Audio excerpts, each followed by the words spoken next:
अस्सलाम वालेकुम। Welcome to bird of science coaching academy.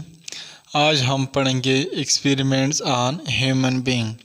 पिछले लेक्चर में हमने बायोलॉजिकल प्रॉब्लम नंबर 2 पढ़ा था कि प्लाज्मोडियम जो है किस तरह ह्यूमन बीइंग में ट्रांसमिट होता है, किस तरह ट्रांसमिशन किस तरह होती है, किसके ज़रिए होती है। तो इस में मुख्तलिफ जो ऑब्ज़र्वेशन किए थे, वो ऑब्ज़र्वेशन से एक हाइपोथेसिस बनी कि मस्कीटो ट्रांसमिट प्लाज्मोडियम। उसकी फिर डिडक्शन जो है इस तरह बनी कि if mosquito transmit plasmodium then plasmodium should be present in mosquitoes. तो उसके बाद एक्सपेरिमेंट हुए। रोनाल्ड रास जो कि ब्रिटिश आर्मी फिजिशियन था, उन्होंने 1880 में इंडिया के अंदर मुख्तलिफ एक्सपेरिमेंट किए इसी डिडक्शन पे, इसी हाइपोथेसिस पे। लेकिन उन्होंने स्पैरो का इस्तेमाल किया क्योंकि ह्यूमन का इस्तेमाल करते तो ये थोड़ा रिस्की था, तो उन्होंने ये रिस्क नहीं लिया और ये प्रूव किया कि मस्कीटो ट्रांसमिट प्लाज्मोडियम, इस हाइपोथेसिस को प्रूव किया।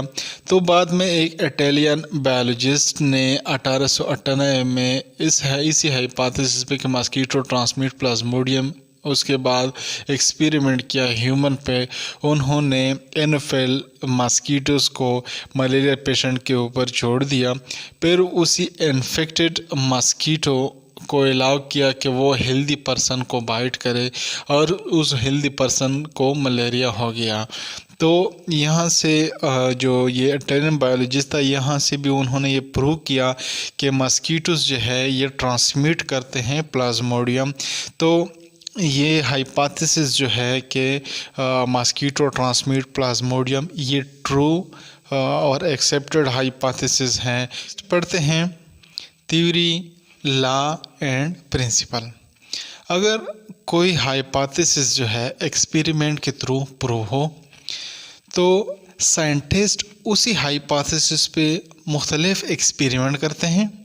अगर वही हाइपोथेसिस फिर से प्रूव हो मिनी एक्सपेरिमेंट के थ्रू, और मुख्तलिफ़ किस्म के एक्सपेरिमेंट करते हैं और उस पर मुख्तलिफ एक्सपेरिमेंट करने के बाद अगर वो हाइपोथेसिस फिर से प्रूव हो तो बायोलॉजिस्ट जो है इस हाइपोथेसिस से और बहुत सारे हाइपोथेसिस बना लेते हैं, डेवलप करते हैं और हाइपोथेसिस और टेस्ट करते हैं थ्रू एक्सपेरिमेंट।